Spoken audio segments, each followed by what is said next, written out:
God loves us. Isn't that really awesome? I think it's amazing that God loves us because we're rat bags, basically. Did you know that? We're basically rat bags. Basically rat bag. Ron says speak for yourself. Okay, I'm a rat bag. I don't care. That's pretty much how it works. Ask Brian, he'll tell you. This could be interesting this morning. My notes are a little bit jumbled, so let's see how we go.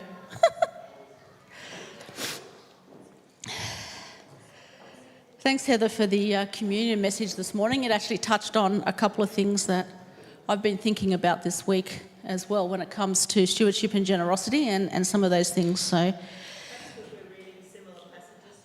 quite possibly.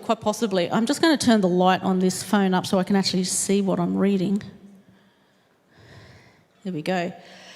I want to start with reading Psalm 112 because I think it kind of fits with what we've been talking about with stewardship and with today I'm going to talk a little bit about what it means to live generously in amongst all of that. So Psalm 112, praise the Lord. How joyful are those who fear the Lord and delight in obeying his commands.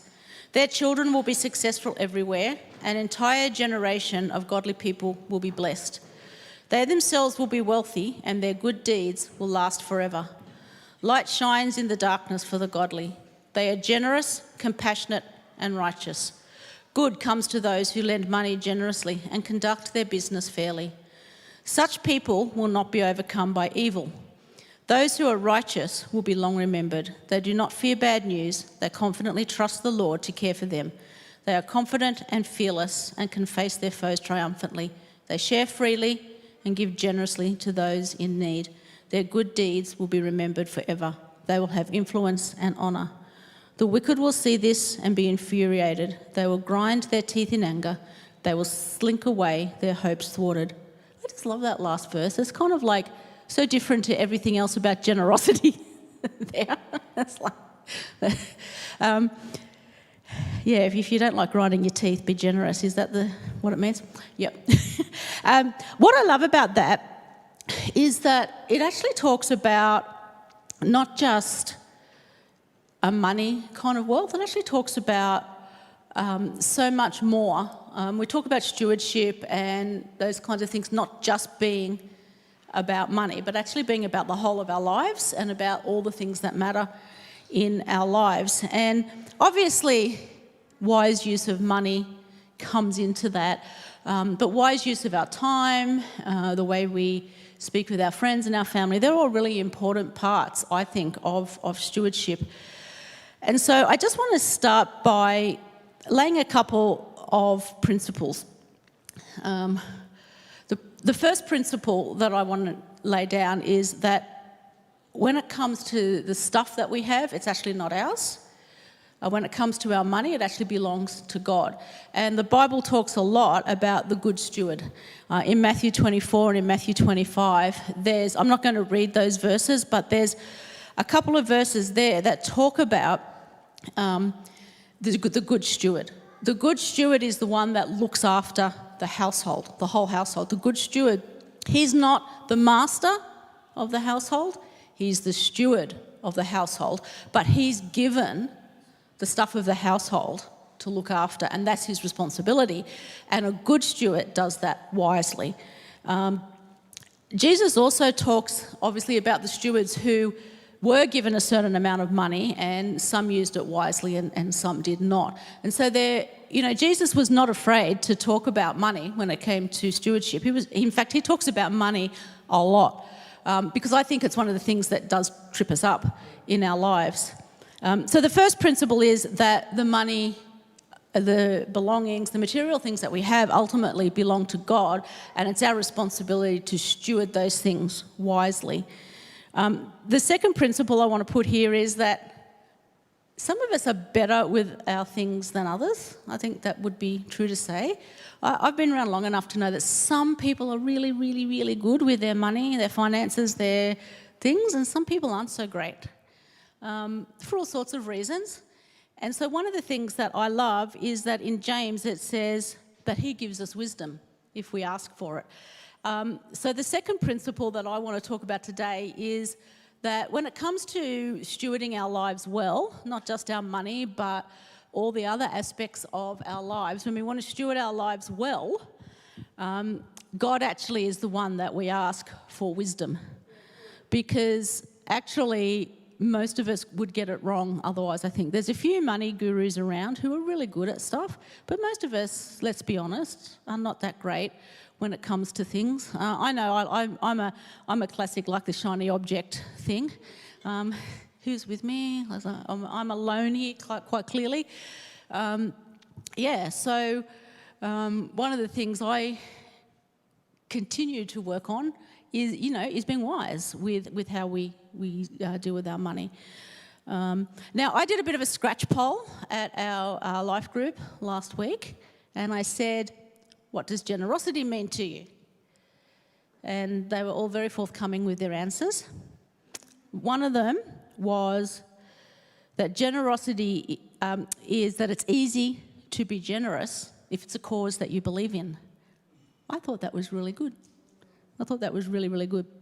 The other one that I wanted to mention was basically that generosity is giving of yourself and your money and your time freely without any expectation of return and without judgment toward another person in doing so. So I thought they were really great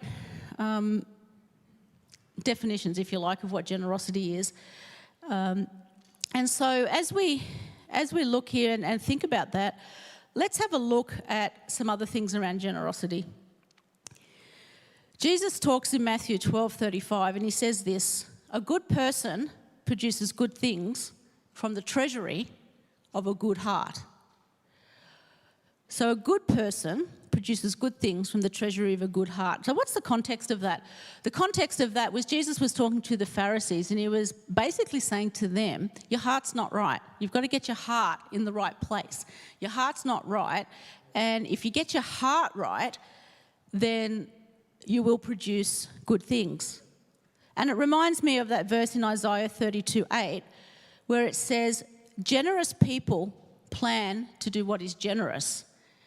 And it also says that they stand firm in that generosity in the NLT. And I like that. They stand in that generosity. They stand firm in their generosity. Isn't that? I just love that verse. See, what this is talking about is that in a way, generosity is a value that we carry as people. And it's saying that if you're generous, if you want to be a good steward, then you have to carry this value with you as part of being generous. And so planning, there's also this sense of choice in all of that, that if you're wanting to do it and you carry it as a value, then you have a choice to either plan to do what is generous, or if you are not a generous person, maybe you don't plan to do what is good, you plan something else. But there's always a choice involved, isn't there? There's always a choice to plan something good, to be generous toward people, to care about people, to love people. And if you don't choose to do that, then you've automatically made another choice. And I think a lot of stuff happens in our world because we don't choose the good choice, we just let stuff happen, which ultimately means we end up with the not so good choice, or sometimes a really bad choice. So I think the other thing that I was thinking about with generosity and giving freely is that it's not about extortion, because if you feel when you're giving that you're having to do it under compulsion and that you're doing it because you feel manipulated into it, that's not generosity. You may be giving to a really good cause, but it's actually not generosity if you're feeling that way, because you're feeling it's almost like someone is extorting that money out of you for their own purposes. And so when I think it comes to money, one of the things that I love is that you get to plan what you're going to use your life for. You get to plan what you're going to choose things for. And obviously all of that is done with wisdom and leadership and guidance from God. It's not just, I'm going to plan to do good things. No, what are the good things that God wants me to do? What are the good things that God has planned for me in my life? Created to do good things is what Ephesians tells us. So what are those good things that God's created us to do? And then we plan to do them. Makes it sound really easy, doesn't it? I think we know in reality that sometimes it's harder than it looks. That unexpected bill comes in, and you kind of go, oh no, how do I pay that? I've got to do this, I've got to do that. Will my family be able to eat? I think that's... I was talking to someone the other day, and it was not an issue for them, but they were just commenting on how much their food bill had gone up in the last few weeks. And I think that's something that is really interesting, that I wonder, we might talk about it a bit later, but I wonder if in some of all of that, God is positioning people to support other people in ways that maybe we haven't thought we had to before. That's just a little aside, really. But generosity is something that we do freely and without obligation. And so I think that's something, just as a lead into what I want to talk about. When we come to the good causes, I think that's where planning is really important, because there are lots of really good causes around. And I don't know about you, but I get lots and lots of letters from something that I might have supported once in the past, asking for money, because there are really good causes around, and they do need support. They need finances, they need volunteers, they need material goods to be able to support and help other people in some way. So, for instance, one of the things that I like to support is, the Women's Health Centre, because they really support women in what they do. And so we went to the fundraiser they had a few weeks ago. I might have accidentally... No, I didn't do it on accident. I chose, actually. But we did end up with a $500 beautiful photography exhibit for our home. I have no idea where I'm going to put it. Backstory, you're raising money for a really good cause. It's a well-known artist, apparently. Beautiful picture, street photography picture. The frame is probably worth $200. And they were only, the highest bid was $200, so I jumped in, hoping if I said $500 that someone would go $600. Yeah? Make money, because the photo's probably worth $1,000. Anyway, much to Brian's great delight, we won the bid, yay! What did Brian say afterwards? You expect to leave these events having spent some money? He also said maybe we could discuss afterwards, at the next time, what we would like to spend. I think that was very gracious. Brian's really good at the generosity thing. He's very gracious, very generous toward his wife. But yeah, it's a good cause, and so you support that good cause, and it's easy to support something that you believe in. And so I think that that just illustrates that point. But there are lots of good causes, and so my suggestion is to seek God's wisdom on which cause or causes He is wanting you to support, because I kind of think it's better to give more of your time, energy, money to one or two things than try and spread yourself across 50 different good causes. But God will place on your heart, I really believe, if you ask Him, what causes He wants you to support. And so I just leave that with you. I'm not going to tell you what you should be supporting, because it's different for every person. So where are some areas that we can be generous? Well, I think the first one is clearly at home, generous to our family. Our families are the most important people that God has given us. Our families, whatever your family looks like, be generous to your family. That doesn't mean let toxic members of your family tread all over you, but be generous in your heart and your spirit toward people, toward your family.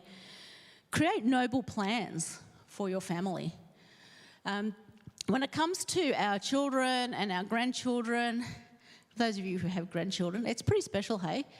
You can create good plans for your grandchildren. It's easy to be generous to children and grandchildren because you love and you care for them, even when they're pains in the neck. And let's face it, sometimes they are. But let's be generous with our words, with our time, with our energy. Let's be generous toward our family.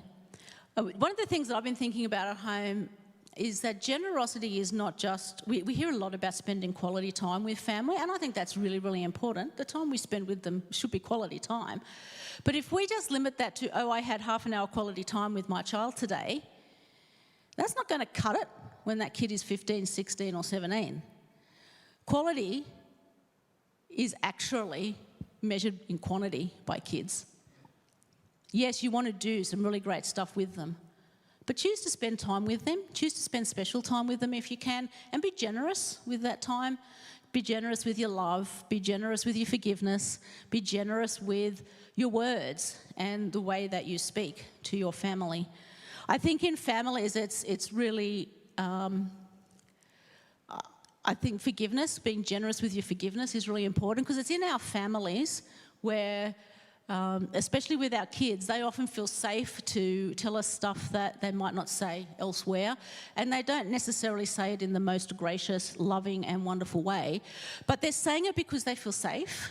And so we can be generous with our listening and not try and tell them what to do, but just listen to them. We can be generous in our understanding of what they're going through and forgiving of the mistakes that they make. And look, I know as parents it's really hard. Sometimes kids just drive you up the wall. They really do. I read this good thing overnight. It says, "Mum, I'm sick of this sleepover. Can you come and pick me up?" Mum replies, "They're your kids. You're at home. You have to stay there." Be generous. Be generous with your kids. Yeah, they can be difficult at times and it can be frustrating, but be generous. Be generous to your family, because our relationships should be transforming. As we work with our families and as we love our families and as we care for our families, those relationships, the best of them, transform those kids' lives. You take a very small child who has very little understanding of the world around them except to scream and to feed and to sleep. And that child is given to be moulded and directed as God would intend for that child through to adulthood. That takes time, that takes effort, it takes a generosity of heart, it takes generosity of your finances, and it takes a lot of time to do that. But we don't want it to just be, I'm your mum, therefore you do it. That's a little bit transactional, I think, but it's, I'm your mum and this is what we're going to do and this is why we're going to do it and we're going to do this together. Doesn't always work. Sometimes you've just got to say, go to bed now. But generous. Another place that I think that we can be generous is at work. When we're at work, are we generous in listening to our colleagues, or do we always want our idea to be the main one? When we're on a Zoom meeting, are we the one that is always popping in with an opinion on absolutely everything, or are we listening to what others say? I've discovered on Zoom meetings, if you start to talk, you can't actually, and someone else is talking, nobody can hear anything. So that's just a big mess. Listening to what the other person is saying, taking it on board, understanding it. You don't necessarily have to agree with it, but listening to hear and understand their point of view. Are you encouraging them with your words? Do you steward your words well? In Ephesians, Paul writes about our words and how we speak our words and making sure that they're life-giving. And in Proverbs, let me just flick over to some references in Proverbs. I might just read a few of these, but Proverbs 11 says, "The words of the godly are a life-giving fountain.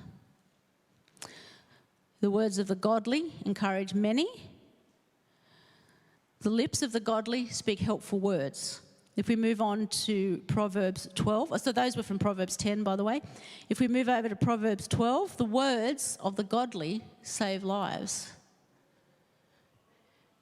You might actually have the opportunity to speak something into someone's life that might be, and you may never know it, might be the words that saves their lives. It might be the word that changes their life. So, and then in Proverbs 12:18, "Some people make cutting remarks, but the words of the wise bring healing." I want us to just think, mateship in Australia is often about bagging one another out. I don't have too much problem with that, but if it becomes too close to the bone and too cutting, I think that's just nasty. And I think in Australia we have to be very, very careful about how we approach those things and how our words speak, because our words can be cutting, and we don't know. You know, one word that someone might say to me might not make any difference, but to somebody else it could be quite cutting and horrible. So let's watch our words. And in Proverbs 15:26 it says, gentle words are a tree of life. So in your workplace, are you being gentle with your words, even if you need to? Sometimes you've got to be a little bit stronger, but can you be gentle in the way that you say that? Can we be gentle in our words? It's not always easy. I know from personal experience, when I'm really frustrated, I'm not always gentle with my words. I'm good at the cutting remark if I'm riled up enough. So I know some of you here have probably experienced that from time to time, occasionally. But yeah, what are our words to other people? Are we encouraging other people in the way we speak? Are we giving them life-giving words?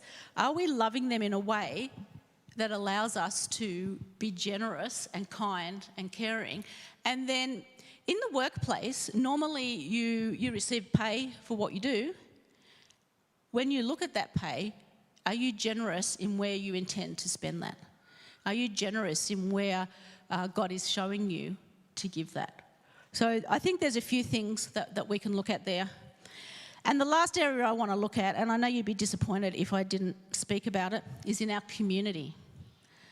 The community is something that's really close to my heart. We are a community here of people, but we also live in a broader community. So in our communities, whether that be our faith communities, whether that be our life groups, whether that be where you're volunteering for another organisation, whatever that may be, are we gracious, or are we just trying to get our own way?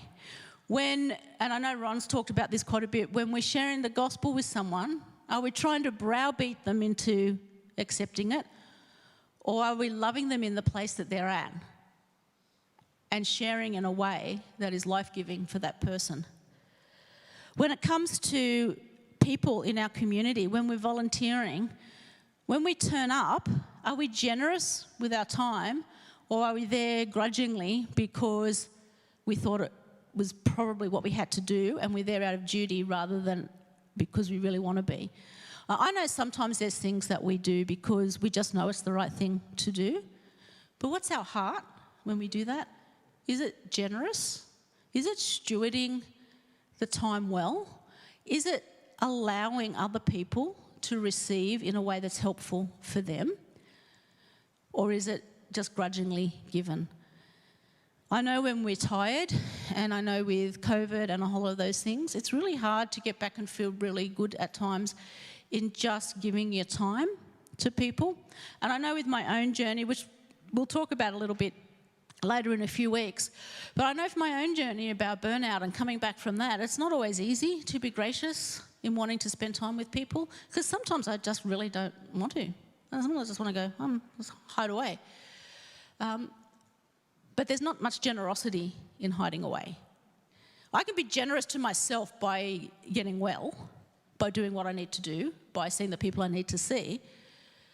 How does that translate into my relationships with other people in our community? How does that translate into the way I treat the person at the checkout of the shop? How does that translate into the way that I talk to families when they're struggling with children with ADHD? How does that translate? Because those things don't stop. Just because I was feeling burnout didn't mean that families suddenly didn't have issues with ADHD. Those things are continuous. And so there's things that sometimes that you do, and how do you feel about it? Am I generous when I speak with them?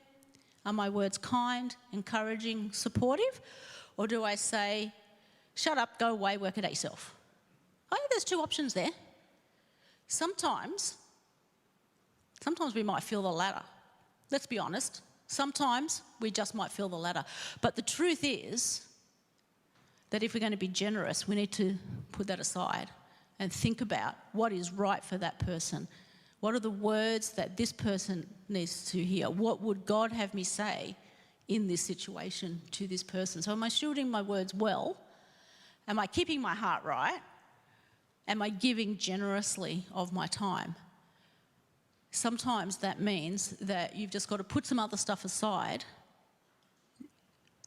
be kind, loving and generous, and then deal with your own stuff later. Sometimes that just has to happen. Proverbs 31, 8-9 says this: "Speak up for those who cannot speak for themselves. Speak up for the poor and helpless, and see that they get justice." I think that's a really important part of why we give, isn't it? Of why we steward things well, is so that we can advocate for people. We can speak up for people who are struggling. We can help people. Proverbs 31:20 talks about the woman who, you can either look at her as the impossible way to live, or you can look at her as an encouragement to the fact that she was a working woman and she chose to be generous, she chose to be kind, she chose to do all sorts of things. One of the things that it says in Proverbs 31:20, she extends a helping hand to the poor and opens her arms to the needy. I really love that, because here is a woman who is clearly living a fairly full life. She's got servants that she looks after. She's up early in the morning to look after them. I failed miserably on that one, can I just say? One, no servants. How did that happen? And two, getting up in the morning early is like just really hard. Anyway, so she gets up early in the morning. She makes sure that her household is well looked after. If you want to translate that into 21st century, that's where we are at the moment, isn't it? It's a bit confusing with everything. If you want to translate it into this day and age, she got up early, she did what she needed to do for her family, but she also chose to extend her finances by buying a field and I guess the income from that goes toward the family. She made things, she sold it, and she was well respected because of that. And in amongst all of those things, it says she extends a helping hand to the poor and to the needy. There's a woman who stewards her time, her resources, her words, and her life well. Because it also says that she has words of encouragement for those who hear it. I really love those verses. I think there's something to aspire to. I don't want to compete with her. I know I can't. But I can aspire to do what God has called me to do in those situations, to be generous and kind and caring. And so just as we finish, I'm going to ask Brian to come up, because I want to have a chat with him about how we do some of this in our family. So I'm going to shift across a little bit. Thanks, Bronnie.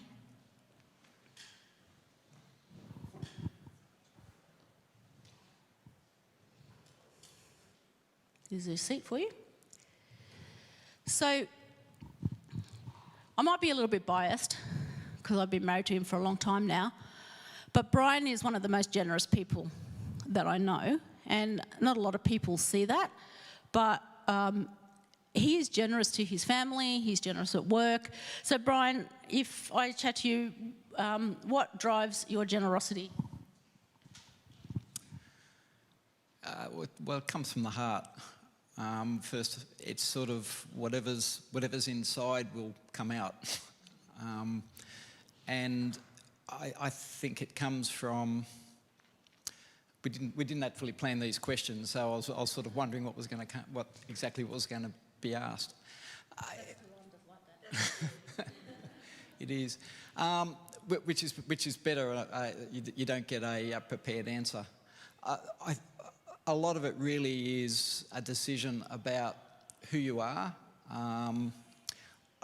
I've become really aware over the years the fact of white privilege, and to be honest, it gets me sometimes. The fact that I'm in a demographic that basically, if you look globally, white, middle-aged to older male, good income, that demographic over the generations and especially today puts down a lot of society, and there is not true justice if you're white and wealthy and male justice, you have a different justice from others, and that really gets to me.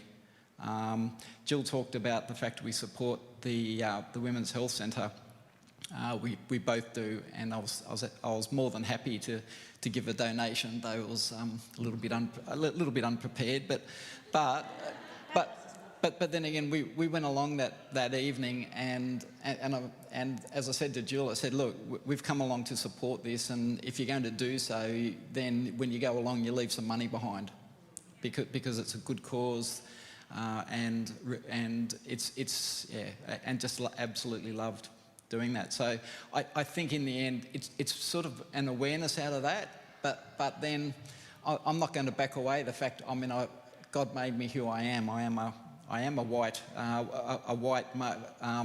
older middle-aged male. I've been blessed with a good job and good income. So I'm not going to back away from that, but who I am with that, I think, is really important. So to my way of thinking, a lot of you know I like telling dad jokes. I post them all the time. My work colleagues, I email them out. I started COVID emailing them out, which I still do. But it's really important in that there's no group.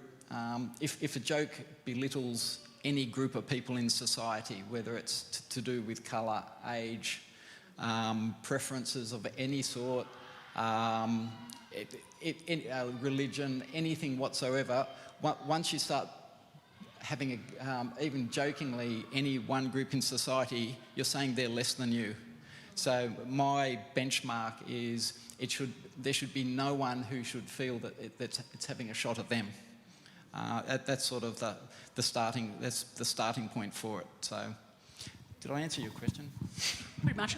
So that was a good one about work, because those jokes I know actually really encourage the guys. They talk about it all the time, and yeah, they joke about it, but it actually has built some really strong camaraderie in the team as well there.